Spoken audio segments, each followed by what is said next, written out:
ओम नमो भगवते वासुदेवाय। एकादशोऽध्याय। जामलार्जुन भग्न ओ मोक्ष। श्रीशुक उवाच। शुक कहन्ति शुण राये, हरिचरण करि ध्याये। मन आनन्दे नृपवर, मुनिकु कहन्ति उत्तर। एमन्ते भागवत बाणी, शुक बचन राजा शुणी। बोलन्ति मधुर बचन, मोर जीवन आज धन्य। भो मुनि कुबेर कुमरे, वृक्ष होइले गोपपुरे। कि दोष कले नारदଙ୍କୁ, शाप पाइले केଉଁ ପାପୁ। ତାହାଙ୍କ ଦେହେ ନାହିଁ ଦୋଷ, ଅଶେଷ ଗୋବିନ୍ଦର ଦାସ। କେତେ ଅନୀତି ଆଚରିଲେ, ନିର୍ଗୁଣ ମୁନି କି ଚାଳିଲେ। ତେଣୁ ହୋଇଲେ ବୃକ୍ଷ ଦୁଇ, ଗୋପନଗରେ ବେନି ଭାଇ। ସେ କଥା କହ ମୁନିବର, ନିର୍ମଳ ହେଉ ମୋ ଶରୀର। ମୁନି କହନ୍ତି ତାହା ଶୁଣି, ହରିଚରିତ ମନେ ଗୁଣି। ନରକ ନିବାରଣ କଥା, କହନ୍ତି ମୁନି ଶୁଦ୍ଧ ଚେତା। ନଳ କୁବେର ମଣିଗ୍ରୀବ, ତପେ ତୋଷିଲେ ସଦାଶିବ। ପ୍ରସନ୍ନ ହୋଇ ଉମାଧବ, ବୋଇଲେ ବର ନିଅ ଯବ। ଶୁଣି ସାନନ୍ଦ ବେନି ଭାଇ, କହନ୍ତି ଶିରେ କର ଦେଇ। ଅନ୍ୟ ସମ୍ପଦେ କାର୍ଯ୍ୟ ନାହିଁ, ଶୁଣିବା ତଲକ୍ୟ ଗୋସାଇଁ। ସତେକ ପକ୍ଷ ଅପସରି, ଆମ୍ଭେ ରମି ବୁଝାଇ କରି। ଅସ୍ତୁ କହିଲେ ଶୂଳପାଣି, ଦଇବ ମିଳାଇଲା ଆଣି। କନ୍ୟା ସତେକ ଘେନି ସଙ୍ଗେ, ମିଳିଲେ ଗଙ୍ଗା ନଦୀ ଲାଗେ। ଦଇବେ ନିଦା ଘର କାଳ, ଡେଇଁ ପଡ଼ିଲେ ଗଙ୍ଗା ଜଳ। ବାରୁଣୀ ମଦ୍ୟ କଲେ ପାନ, ଭୋଳେ ହୋଇଲେ ହତଜ୍ଞାନ। ବସ୍ତ୍ର ପାଲଟି ବୃକ୍ଷ ମୂଳେ, କନ୍ୟାଏ ପଶିଗଲେ ଜଳେ। କରନ୍ତି ନାନା ରଙ୍ଗେ କେଳି, ହାସ ପରିହାସ ଢମାଳି। ଏମନ୍ତେ ସମୟେ ନାରଦ, ଯାନ୍ତେ କରନ୍ତି ବୀଣା ବାଦ୍ୟ। ଆଶ୍ରମ ନାମ ବଦରିକା, ତହିଁକି ଯାଉଛନ୍ତି ଏକା। ହରି ଭକତି ଚିତ୍ତେ ଧ୍ୟାଇ, ନାଚନ୍ତି ବୀଣା ବାଦ୍ୟ ବାଇ। କନ୍ୟାଏ ଦେଖି ମୁନିବରେ, ବସ୍ତ୍ର ପିନ୍ଧିଲେ ଉଠିତିରେ। ଭୟେ କମ୍ପନ୍ତି ଥରହର, ନପୁଣି କୋପେ ମୁନିବର। ବୃକ୍ଷର ପଛରେ ଲୁଚିଲେ, ନାରଦ ପ୍ରତ୍ୟକ୍ଷ ଦେଖିଲେ। ଜଳେ ବେନି ଭାଇ କ୍ରୀଡ଼ନ୍ତି, ଦେଖିଲେ କନ୍ୟାଏ ନାହାନ୍ତି। ଭୋଳେ ଚାହାନ୍ତି ଚଉଦିଗେ, ବସ୍ତ୍ରହିଁ ନାହିଁ କଟି ଭାଗେ। ମଦେ ଅରୁଣ ବେନି ଆଖି, ମୁନିକୁ ଚାହାନ୍ତି ନିରେଖି।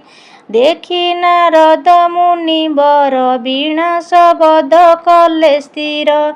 କୂଳେ ରହିଲେ ଆତ ହୋଇ, ହୃଦରେ ବିଚାରନ୍ତି ଚାହିଁ। ଏ ବେନି କୁବେର ନନ୍ଦନ, ମଦେ ହୋଇଲା ଜ୍ଞାନ ଶୂନ୍ୟ। ଦଇବ କଲା ୟାକୁ ନାଶ, ତେଣୁ ହୋଇଲେ ବୁଦ୍ଧି ଧ୍ୱଂସ। ସ୍ୱଭାବ ରଜ ଗୁଣ ଛନ୍ଦେ, ଅଜ୍ଞାନେ ହେଲେ ମୋହ ବନ୍ଧେ। ଐଶ୍ୱର୍ଯ୍ୟ ମଦର ଲକ୍ଷଣ, ତ୍ରିବିଧ ଅଟେ ଏହା ଜାଣ। ବହୁ ସ୍ତ୍ରୀ ସଙ୍ଗ ସୁରପାନ, ନୃତ୍ୟ କ୍ରୀଡ଼ାରେ ରସେ ମନ। ଐଶ୍ୱର୍ଯ୍ୟ ମଦେ ହୋଇ ମତ୍ତ, ଆତ୍ମା ନିର୍ଦୟ ବ୍ୟକ୍ତିଗତ। ନଶ୍ୱର ଦେହକୁ ଅଜର, ଅମର ପରା କରି ସ୍ଥିର।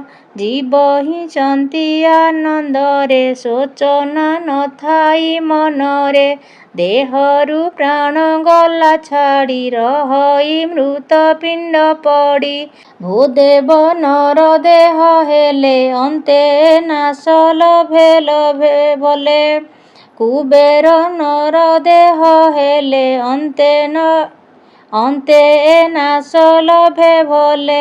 କୃମି ବିଷ୍ଟା ବା ଭସ୍ମ ନାମ ବହଇ ଏଥେ ନାହିଁ ଭ୍ରମ। କେତେ ତେତେ ହେଁ ବିଦ୍ୟା ଦେହ ପାଇ ନ ବୁଝି ଅନ୍ୟକୁ ହିଂସଇ। ଏ ଦେହ ଅଟଇ କାହାର ମାତା ପିତା ବା ବନ୍ଧୁଙ୍କର ଅଥବା ବଳ ଅଛି ଯାର ତାହାର ଏଥେ ଅଧିକାର। ନିଜର ନୋହେ ଏହି ଦେହ ବୁଝିବା ଅଟଇ ସନ୍ଦେହ। ଜନ୍ମିୟ ବ୍ୟକ୍ତ ବସ୍ତୁରୁ ହିଁ କୋପ ହୁଅଇ ପୁଣତଇ। ଐଶ୍ୱର୍ଯ୍ୟ ଭୋଳ ମନ ଯାର ଦାରିଦ୍ର ତାର ପ୍ରତିକାର। ଦରିଦ୍ର ପଣେ ଦୁଃଖ ପାଇ ଆତ୍ମାକୁ ଜଗତେ ଦେଖଇ। ସମମଣଇ ଦୁଃଖେ ସୁଖେ ସେ ପ୍ରାଣୀ ନାରାୟଣ ରଖେ। କଣ୍ଟା ନ ବହେ ତାର ପାଦେ ସୁଖେ ବଞ୍ଚଇ ଅପ୍ରମାଦେ। ଦୁଷ୍ଟ ନ ଜାଣେ ପରମାର୍ଥ ଜନ୍ତୁ ମାରଣେ ସାମରଥ। ଯାହାର ଦେହେ କ୍ଷତ ହୋଇ ସେ ଜାଣେ ଦୁଃଖ ସୁଖ ଦୁଇ। ଏତେ ବିଚାରି ମୁନିବର ଚଞ୍ଚଳ ମନ କରି ସ୍ଥିର।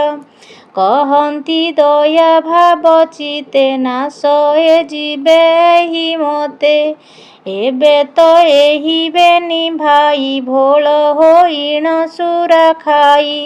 ଦେହକୁ ନ ଜାଣନ୍ତି ଭୋଳେ ବୃକ୍ଷ ହୋଇବେ ଏକ ତୁଲେ। କୋପେ ବୋଇଲେ ମୁନିବର ଶୁଣ ହୋ କୁବେର କୁମର। ଅର୍ଜୁନ ବୃକ୍ଷ ରୂପ ହୋଇ ଗୋପେ ଜନ୍ମିବ ଦେହ ବହି। ସତେ ବରଷ ବେଦ ମତେ କୃଷ୍ଣେ ଭେଟିବ ସାପ ଅନ୍ତେ।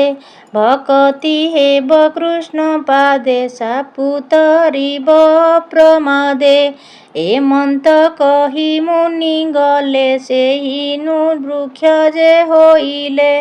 ଶୁଣ ରାଜନ ହରି ବାଣୀ ରୋଳ ଟାଣିଲେ ଚକ୍ରପାଣି। ବୃକ୍ଷ ଧଇଲେ ବେନି ହସ୍ତ ମନେ ଚିନ୍ତନ୍ତି ଗୋପୀନାଥ। ନାରଦ ବଚନ ମୋହର କରିବି ଉଚିତ ବ୍ୟବହାର। ବାସବସଳ ବ୍ରହ୍ମ ରାଶି ବୃକ୍ଷଙ୍କ ମଧ୍ୟେ ଗଲେ ପଶି।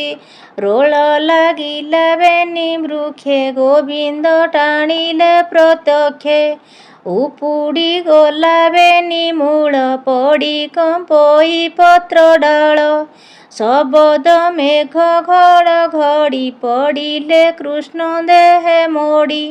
ଦେହେ ଲାଗନ୍ତେ ଭାବଗ୍ରାହୀ ବାହାର ହେଲେ ବେନି ଭାଇ। ରୂପେ କି ଦେବା ପଟାନ୍ତର କିଏ ବା ଶଶୀ ଦିବାକର। କୃଷ୍ଣଙ୍କୁ ଦେଖିବେନି ଭାଇ ଚରଣେ ଶିର ଦେଲେ ନେଇ। କରନି ବେଶୀ କୃଷ୍ଣ ପାଦେ କହନ୍ତି ଶୋକ ଗଦ ଗଦେ। କୃଷ୍ଣ ପରମାନନ୍ଦ ହରି ପରମ ପୁରୁଷ ମୁରାରି। ଲୀଳାରେ ହରୁ ବିଶ୍ୱକର୍ମା ଭକ୍ତ ଲୋକକୁ କରୁ ଦୟା। ଲୀଳାରେ ହରୁ ବିଷ୍ଣୁ ମାୟା ଭକ୍ତ ଲୋକକୁ କରୁ ଦୟା।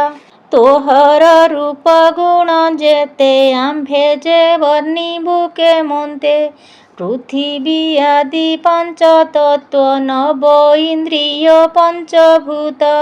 କାଳ ସ୍ୱଭାବେ ଜନ୍ମ ମୃତ୍ୟୁ ଜୀବ ପରମ ଆତ୍ମା ହେତୁ। ଭକତ ଜନ ନିସ୍ତାରଣେ ଶରୀର ବହୁତୁ କାରଣେ। ନାମ ତୋ ପରମ ମଙ୍ଗଳ ତ୍ରାହି କରିବୁ ଆଦି ମୂଳ। ଅଷ୍ଟାଙ୍ଗ ଯୋଗ ଧ୍ୟାନ ଘେନି ତୋତେ ଚିନ୍ତନ୍ତି ବ୍ରହ୍ମଜ୍ଞାନୀ। ନାରଦ ଭେଟିବାର ଫଳେ ତୋତେ ଦେଖିଲୁ ଚର୍ମ ଡୋଳେ। ଚକ୍ଷୁ ଶ୍ରବଣେ ମନ ସ୍ଥିରେ ଦେବ ବଚନେ ସୃଷ୍ଟି କରେ। ତୋହର ପାଦେ ଧ୍ୟାନ ହେଉ, ତୋହର ପାଦେ ଧ୍ୟାନ ହେଉ, ତୋ ନାମ ଧରି ଦିନ ଯାଉ। ଅନେକ ଜନ୍ମେ ତପ କରି ତୋତେ ଦେଖିଲୁ ଦଇତାରି। ତୋର ସେବକ ମିତ୍ର ପଣେ ଖଟିବୁ ତୋହର ଚରଣେ। ଏମନ୍ତ ବେନି କର ଯୋଡ଼ି ଆଜ୍ଞା ମାଗିଲେ ପାଦେ ପଡ଼ି। ହସି କହନ୍ତି ଭାବଗ୍ରାହୀ ସାଧୁଙ୍କ ସଙ୍ଗ ଫଳ ଏହି। ନାରଦ ଭେଟିବାର ଫଳୁ ହେଳେ ତରିଲୁ ଭବ ଜଳୁ। ମୋହର ପାଦେ ଯାର ମନ ମୋ ନାମ କରନ୍ତି କୀର୍ତ୍ତନ। ପରେ ରଖନ୍ତି ଦୟା ଚିତ ମାୟାରେ ନୋହନ୍ତି ମୋହିତ। ଏହାଙ୍କ ଦର୍ଶନ ଯେ ପାଇ ତାପ ତାହାକୁ ନ ଲାଗଇ। ଶୁଣ ହେ କୁବେର କୁମର ଆନନ୍ଦ ହୋଇଯାଅ ଘର। ଭକତି ହେଉ ମୋର ପାଦେ ମୋତେ ପାଇବ ଅପ୍ରମାଦେ। କୃଷ୍ଣ ବଚନ ଶିରେ ଧରି ଉତ୍ତର ଦିଗେ ଗଲେ ଚଳି। ସେ ହରି ଚରଣେ ବିଶ୍ୱାସ କହଇ ଜଗନ୍ନାଥ ଦାସ। ଇତି ଶ୍ରୀ ମହାତେ ମହାପ୍ରାଣେ ପାରମହଂସ୍ୟା ସଂହିତାୟା 82 ଦଶମ ସ୍କନ୍ଧେ ଯାମଳାର୍ଜୁନ ମୋକ୍ଷଣେ ନାମ ଏକାଦଶୋऽଧ୍ୟାୟଃ। ଓମ୍ ନମୋ ଭଗବତେ ବାସୁଦେବାୟ।